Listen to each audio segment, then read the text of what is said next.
बेताल पच्चीसी सबसे बड़ा काम किसने किया? हिमाचल पर्वत पर गंधर्व का एक नगर था जिसमें जीमूत केतु नाम का राजा राज करता था। उसने एक लड़का था जिसका नाम जीमूत वाहन था। बाप बेटे दोनों भले थे, धर्म क्रम में लगे रहते थे।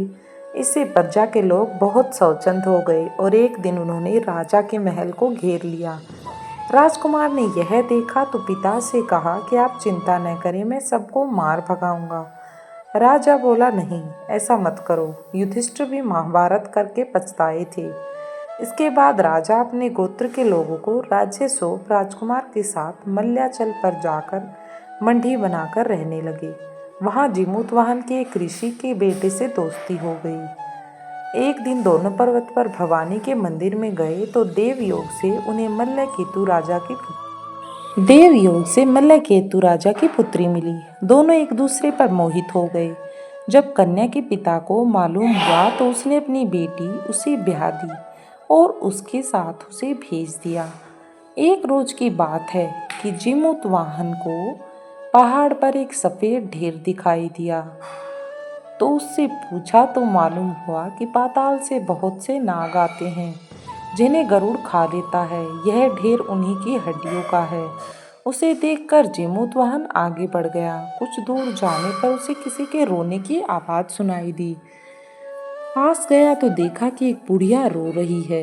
कारण पूछा तो उसने बताया कि आज उसके बेटे शंखचूड़ नाग की बारी है, उसे गरुड़ आकर खा जाएगा। जीमूत वाहन ने कहा, माँ तुम चिंता न करो, मैं उसकी जगह चला जाऊंगा। बुढ़िया ने बहुत समझाया पर वह न माना और उसने कहा कि आपके बेटे की जान तो मैं बचा ही लूँगा। इसके बाद गरुड़ आया और उसे चोंच में उठाकर ले गया। संयोग से राजकुमार का बाजूबंद गिर पड़ा जिस पर राजा का नाम खुदा था और उस पर खून लगा था। राजकुमारी ने उसे देखा, वह मूर्छित हो गई। होश आने पर उसने राजा और रानी को सब हाल सुनाया। वे बड़े दुखी हुए और जीमूत वाहन को खोजने लगे। तभी उन्हें शंखचूड़ मिला। उसने गरुड़ को पुकार कर कहा, हे गरुड़, तू इसे छोड़ दे, बारी तो मेरी थी, इसे क्यों पकड़ रखा है तूने बेचारे निर्दोष को।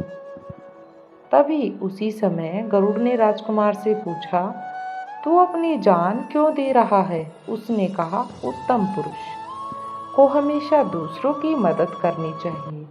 अच्छा इंसान वही है जो दूसरों की मदद करता है। यह सुनकर गरुड़ बहुत खुश हुआ और उसने राजकुमार से वर मांगने को कहा। तब जीमूत वाहन ने अनुरोध किया कि सब सांपों को जिला दे। गरुड़ ने ऐसा ही किया। फिर उसने कहा, तुझे अपना राज्य भी मिल जाएगा और अब तू अपने राज्य में खुशीपूर्वक रह सकेगा। इसके बाद वे लोग अपने नगर को लौट गए। लोगों ने राजा को फिर गद्दी पर बिठा दिया और इतना कहकर बेताल बोला, हे राजन, यह बताओ इसमें सबसे बड़ा काम किसने किया? आखिर कौन था सबसे बड़ा कर्म करने वाला? इतना सुनकर बेताल ने कहा, शंखचूड़ ने। बेताल ने पूछा, आखिर शंखचूड़ ने कैसे किया ऐसा काम? तब राजा विक्रमादित्य ने बताया, जीमूत वाहन जाति का क्षत्रिय था, प्राण देने का उसे अभ्यास था। लेकिन बड़ा काम तो शंखचूड़ ने किया, जो अभ्यास न होने पर भी जीमूत वाहन को बचाने के लिए अपनी जान देने को तैयार हो गया, और वो भी बिना किसी बात की। बस इतना सुनना था कि बेताल फिर से पेड़ पर जा चढ़ा और राजा विक्रमादित्य उसे लाया तो उसने फिर एक नई कहानी शुरू कर दी। स्टोरी पसंद आई हो तो वीडियो कर दे लाइक और कमेंट सेक्शन में लिखकर भेज।